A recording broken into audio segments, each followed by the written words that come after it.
ساروا بنعش الحسن المجتبى إلى موضع قبره الآن. يقول نظر الحسين وإذا لم يرى العباس صاح بنو هاشم أين أخي العباس؟ قالوا يا أبا عبد الله رأينا العباس جلس على الطريق وهو يبكي.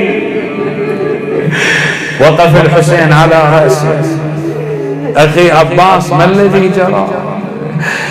قال يا مولاي يا ابن رسول الله لم أستطع صبرا لما رأيتهم يرمون النعش بالسهام.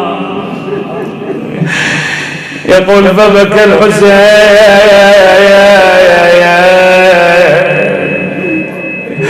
أرجعك للتراث. الشيخ عبد الزهراء الكعبي رحمة الله على الله يقول لك يوم الذي شفاك تحمل الجود أو عليك تقطع زنودك يا بحر الجود.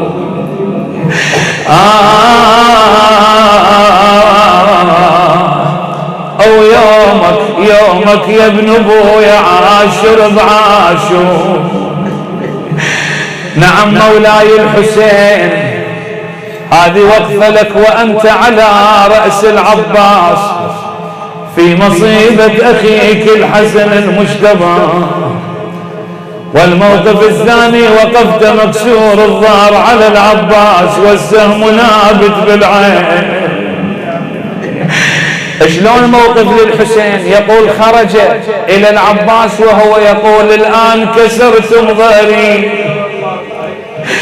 الآن شمت بي عدوي، الآن قلت حيلتي. وين يقف على رأس العباس؟ قال أخي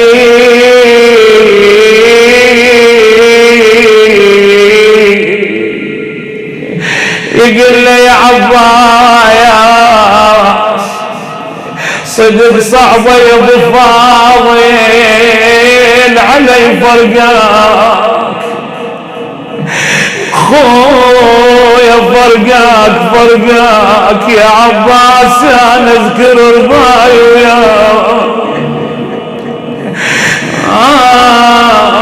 خويا تمنيت انت تنعان ولا انعان. الله يوفق خدام الحسين الشعراء ابيات الدعاء للحوائج للمرضى. التفت عباس ويقول له خويا حسين صدق صعبة عنك اغمض العين خويا الثاري فقد الغي قص القلب نصين.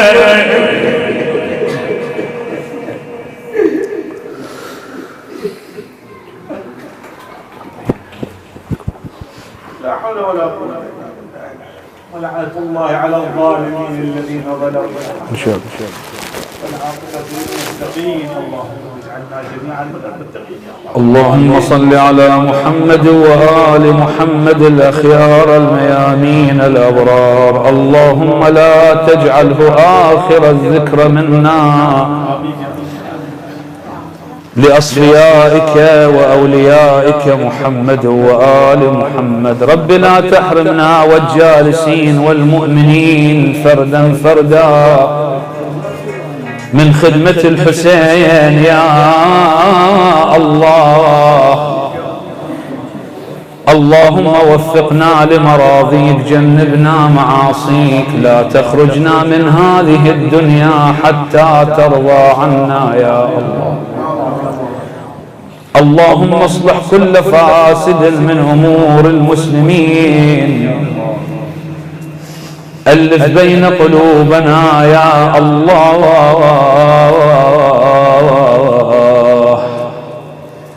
من كان من أهل هذا الجمع طالب حاجة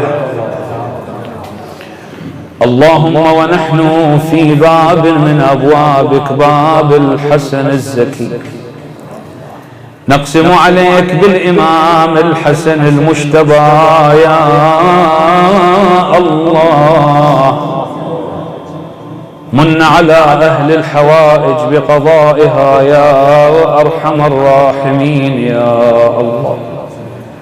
اقض حوائج المحتاجين، يسر أمور المؤمنين، فرج هم